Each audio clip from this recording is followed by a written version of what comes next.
शामली के जवाहर नवोदय विद्यालय में लगी एग्जीबिशन अपने सम्मान को देखकर प्रशंसा से अभिभूत हुए चौधरी जयंत। राष्ट्रीय लोकदल के राष्ट्रीय अध्यक्ष एवं केंद्रीय मंत्री चौधरी जयंत केंद्रीय कौशल विकास मंत्री बनने के बाद आज पहली बार शामली पहुंचे, जहां पार्टी कार्यालय पर पार्टी कार्यकर्ताओं ने उनका पुष्प चक्र से स्वागत सम्मान किया।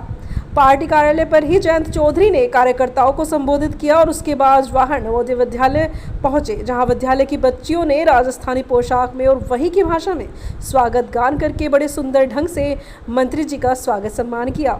विद्यालय की प्रदर्शनी देखने से पहले मौके पर मौजूद कार्यक्रम के मुख्य अतिथि चौधरी जयंत एवं थाना भवन तथा शामली विधायक और जिला अध्यक्ष आदि नेताओं ने मां सरस्वती के समक्ष दीप प्रज्वलित किया।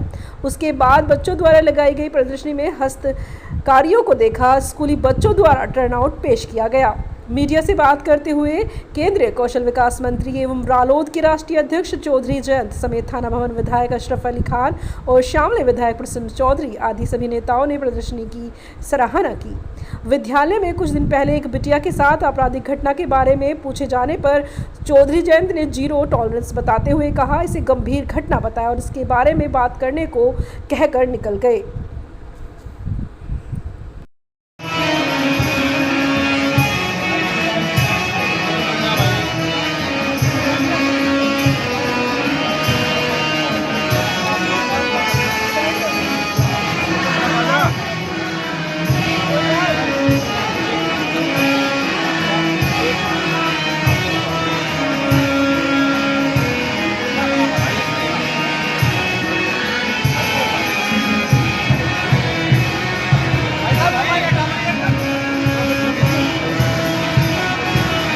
उत्सुकता भी है, काफी दिनों बाद इस तरह से बातचीत हो पा रही है, मिल पा रहे हैं लोग। बहुत लोगों ने पुरानी एप्लीकेशन लिख के धर रखी थी, कब मौका मिलेगा। सरकार की अपनी चाल होती है, तौर तरीके होते हैं, प्रक्रियाएं होती हैं। आपने तो मुझसे पहले चौधरी अजीत सिंह जी भी देख रखे हैं। जब मैं उनको मौका मिला, उनके हाथ में कलम आपने दी, कोई जिम्मेदारी उनके ऊपर थी, और उससे पहले चौधरी चरण सिंह जी भी आपने विपक्ष की भूमिका में रहते हुए देख रहे थे। विपक्ष की भूमिका एक होती है और जब आप सत्ता पक्ष में होते हो तो आपके कुछ लक्ष्मण रेखाएं भी होती हैं। आज मैं उस प्रकार से आजाद नहीं हूं। मेरा वक्त अपना वक्त नहीं है। पहले मेरा 100% वक्त पार्टी के विस्तार के लिए था, कार्यकर्ताओं की सुनवाई के लिए था, अपनी राजनीतिक जमीन मजबूत और दुरुस्त करने की। आज पूरे देश के लिए मंत्रालय की जिम्मेदारी है। विभाग की अपनी मुश्किलें हैं, बारीकियां होती हैं, तकनीकी पहलू होते हैं। सांसदों के प्रति मेरी जवाबदेही है, जो अपने अपने क्षेत्र का प्रतिनिधित्व करके चुनाव लड़के जीत के वहां पहुंचे हैं। उनके क्षेत्र की जनता की उम्मीदें उनसे होती हैं, और देश के बाहर के जो दूसरी सरकारें हैं, दूसरे देश हैं, जहां हमारे ताल्लुकात अच्छे हैं, मधुर संबंध हैं, व्यापारी रिश्ते हैं, शिक्षा के क्षेत्र में हम लोग काम कर रहे हैं, करार हैं, संबंध है बहुत गहरे। उनके नेताओं से भी तालमेल और संपर्क संवाद मुझे करना पड़ता है। इसलिए इस बीच में अगर कोई इतने समय बाद मुझे मिल रहा है, कोई शिकायत भी होगी तो अपने मन में रखना और बुरा मत मानना। मैं आपका ही हूं, मैं यही आपको कहने आया हूं, और ना मैं आपसे कहीं दूर हूं। हमें अपनी प्रक्रियाओं को दुरुस्त करना पड़ेगा, कार्यालय के प्रबंधन को मजबूत करना पड़ेगा, अपने कार्यकर्ताओं को प्रशिक्षित करना पड़ेगा। जैसे चौधरी साहब के समय के ही कार्यकर्ता आज भी वही कारण है कि कई तूफान आ गए, लेकिन हमारी नींव मजबूत रही। जो कार्यकर्ता दादाजी ने तैयार किए उस क्रांति के समय में, गांव-गांव में निकल के प्रचार करके, और आपने भरपूर सहयोग किया। जो कार्यकर्ता हमारे दल के, पार्टी के नाम बदल गए, सिंबल बदल गए, अलायंस बदल गई, सत्ता में गए, भाग चले गए, संख्या बढ़ गई, घट गई, उन कार्यकर्ताओं पर कोई फर्क उस बात का नहीं पड़ा।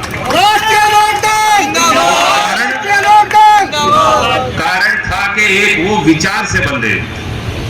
लंबे समय जिस तरह से लोकदल यहाँ तक पहुंचा है, आप लोग पहुंचे हो, आपने पहुंचाया है, इसलिए कि पार्टी और संगठन व्यक्तियों से नहीं चल पाए। उनकी अपनी एक परंपराएं होती है और विचार होने चाहिए। चौधरी चरण सिंह के विचार हमारे बुजुर्ग लोग तो जानते ही हैं। नए कार्यकर्ता, नए जो छात्र जिंदगी में, जीवन में जो जिनके अंदर एक राजनीतिक एक क्यूरियोसिटी बनती है, वो पार्टी में आ रहे हैं, शायद उन्हें उस तरह से जानकारियां नहीं। एक तो हमें उन्हें बताना है, चौधरी साहब को जब से भारत रत्न मिला थोड़ा हमारा काम आसान हुआ। मैं देख रहा था अमेज़न पे भी उनकी किताबें बिकने लगी और हम लोग कोशिश कर रहे हैं कि शिक्षा विभाग में, एनसीईआरटी में, करिकुलम में, हर स्तर पे, हायर एजुकेशन में, विश्वविद्यालयों में चेयर स्थापित हो। किताबों में चौधरी चरण सिंह के जो लिखे गए, जो उनकी किताबें हैं, किस समय पे भारतीय राजनीतिक और सामाजिक इतिहास में जो उनका योगदान है, वो चीजें उनमें आनी चाहिए। मैं यहाँ इस कार्यक्रम के बाद नवोदय जो निर्मित स्कूल है यहाँ शामली में 2020 में बनाया गया। हाँ, भैंसवाल है, भैंसवाल तो शामली में ही है। वो मुख्यमंत्री का गांव है। भैंसवाल में जमीन मिल गई तो कर दिया। प्राइमरी स्कूल था। हाँ, गांव तो है ही, मेरा भी गांव है। वहां मैं जाऊंगा, बच्चों से मुलाकात और उन बच्चों से हमें उम्मीद है, क्योंकि चौधरी चरण सिंह की कर्म भूमि में पैदाइश ही उन बच्चों की है, वहां भी जाके मैं उनको यही बात बताऊं। तो ऐसे अगली पीढ़ियों को हम किसानों की लड़ाई लड़ने के लिए, गांव देहात के संस्कारों को विश्व पटल पर रखने के लिए हम तैयार करने की कोशिश कर रहे हैं। और जहां तक लोकदल की बात है, लोकदल की शैली वही है, मिजाज हमारे लोगों का वही है, मुद्दे भी बदलते हैं, कुछ मुख्य मुद्दे भी वही है।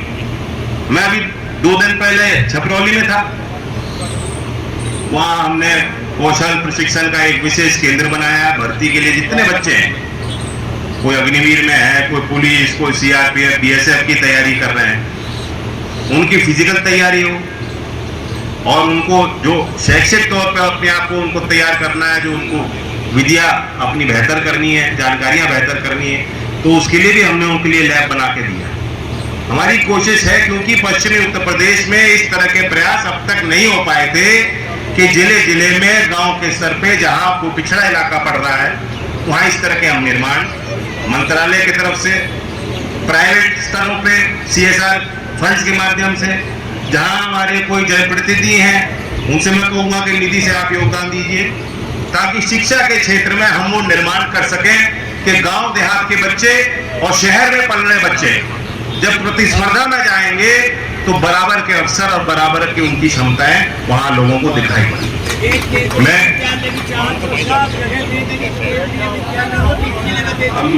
मालिनी वालों का क्या करूं? हुआ है भैंसवाल गांव, जिला शामली और नवोदय रेजिडेंशियल फॉर्मेट का स्कूल है। यहीं बच्चे, हमारी बेटे और बेटियां क्षेत्र की पढ़ रहे हैं, रह रहे हैं और राष्ट्रीयता की भावना उन्होंने दिखाई। राजस्थान का लोक संगीत के उन्होंने एक तस्वीर हम सबके सामने पेश की, जो अनोखी बात है, क्योंकि शामली की अपनी एक बोलचाल, भाषा, तौर तरीके, संस्कृति है, लेकिन उन्होंने बताया कि देश पूरा एक है। अच्छा लगा बच्चों से मिलके, देख के। उन्होंने प्रदर्शनी बनाई है, बहुत प्यार के साथ एक प्रदर्शनी की। प्रिंसिपल को, सभी अध्यापकों को मैं यही कहूंगा कि शिक्षा के स्तर को और बेहतर करने के लिए राष्ट्रीय शिक्षा नीति 2020 को पूरी तरह से, उसके हर एक शब्द को, स्पिरिट को लागू करने के लिए हम सब लोग प्रयास करें। बच्चों से बात यहाँ बड़ी खुशी हुई कि खेल की बहुत प्रतिभा है। एक जैवलिन हंगामा केंद्र सरकार ने उसकी जांच की है सर। सुनो, मुझे कोई सवाल जवाब नहीं करना, स्कूल से कोई सवाल हो तो सर, ये मैं आपको बताऊं कि एक मिनट, स्कूल में कई बार घटनाएं हो चुकी, बच्चों के साथ हो चुकी, कहाँ पे? इसी स्कूल में एक बच्चे के साथ 1 महीने तक दुष्कर्म हुआ। पहले मैं पूछूंगा, ये सीरियस है, 0 टॉलरेंस है हमारा। इस तरह की कोई शिकायत होती है, उसकी अपनी एक प्रक्रिया होती है, बच्चों से जांच करने की प्रक्रिया होती है, उसके निस्तारण की प्रक्रिया होती है, वो फॉलो की जाए।